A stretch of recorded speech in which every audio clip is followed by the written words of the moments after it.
Mein Furtzer. We have a better multiplier scam. It better be good.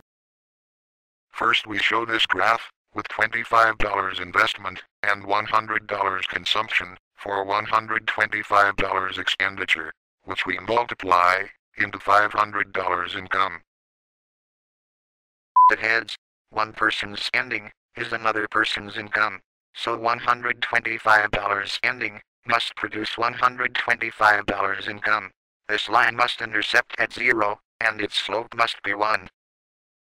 Then we will say, this consumption is $100 autonomous consumption, which is consumption, when income is 0. And when that $100 is spent, it must still produce $100 income. But heads. Then we will say, that the horizontal axis, is inventory of products, instead of income. Then you're telling me, that people with 0 income, will spend $100, to buy 0 products. Why have you potheads, been smoking? And why is this slope, 0.75? 0.75, is the marginal propensity to consume. You have consumption, or investment.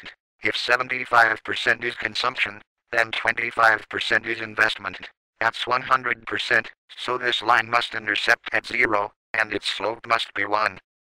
And $100 of consumption, is 80% of 125, not 75%, and you drew this slope, as 0.33, instead of 0.75. What the f*** is the matter with you? We're clueless morons, sir. We now show our consumption function. Consumption, equals $100 autonomous consumption, plus 0.75 of income. Investment is $25. Consumption plus investment is $125, plus 0.75 of income. And at equilibrium, income is $500. Nonsense. 100, plus 25, equals 125.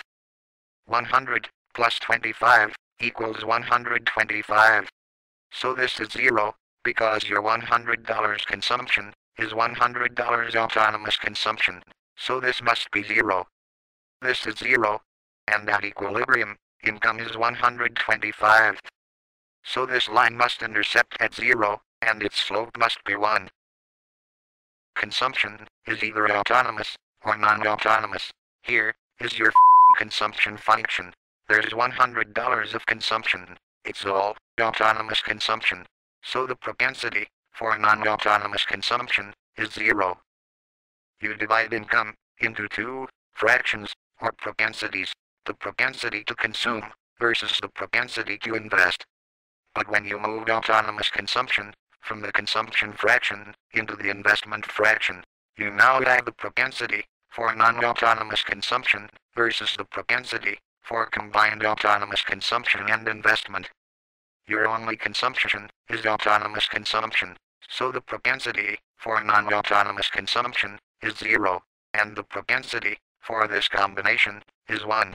This is what you showed on your graph, so the multiplier line, must intercept at 0, and its slope must be 1.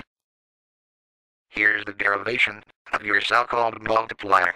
This is the same stinking $125, that you started with. If you do not admit, that income always, equals spending, you must admit, that spending always, equals spending, and this, only works, if P, is 0. If you use 0.75, you get nonsense. Your multiplier scam, is a cluster. Use it only on the dumbest suckers, intellectuals, and college students.